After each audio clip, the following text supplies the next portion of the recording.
What we wanted to do was to increase parental involvement amongst all parents, but again, especially those underrepresented groups. We we hope to accomplish this by we hoped to accomplish this by creating a mobile-friendly website for parents that can be linked to a school site, free, teacher-parent driven, and includes accessibility to computer lab with extended hours on site, can be accessed from any device, includes free training slash workshops, is multilingual, which is very important for us, includes push notifications, a parent board or Padlet, depending on what we decide to do, or discussion board, and unlimited resources and parent type of support websites.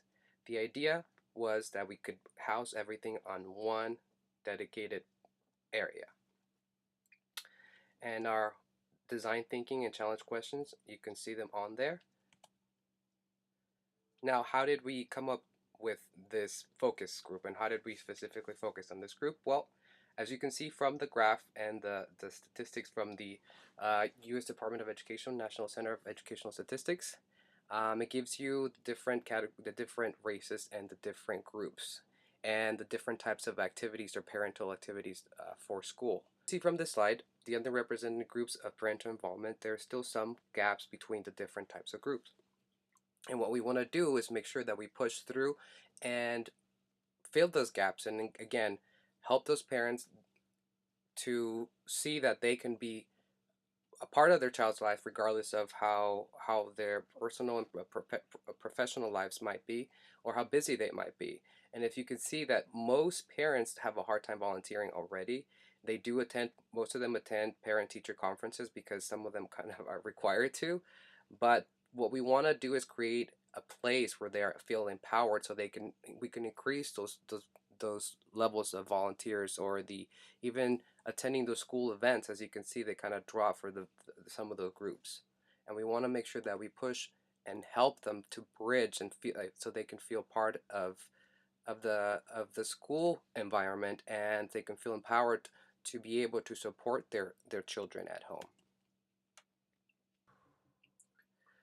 Parental expectations. As you can see, there are still gaps here as well, and you can see the discrepancies among the expectations of these parents and their students.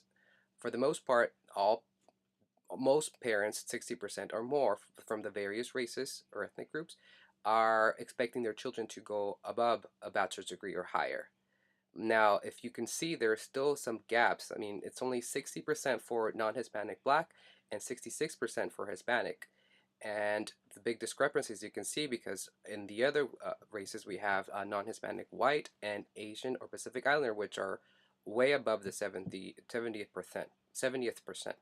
So again, we want to make sure we bridge that, because if the parents feel empowered to be able to participate and communicate and are informed, their idea of wanting their children to succeed is going to be a lot higher than this data shows. Parental expectations by income. Again, now obviously we want to make sure the socioeconomic is also looked into, because we understand that some parents um, are working hard just to make ends meet. So the idea here, again, as you can see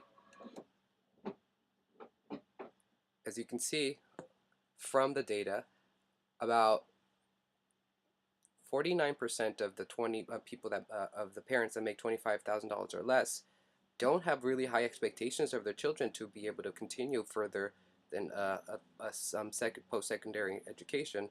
Though yes, even within that category, that seems to be the higher, that a lot of them expect them to reach a bachelor's degree or higher. A lot of them still are not fully represented and not as well represented as somebody making more than $75,000 a year.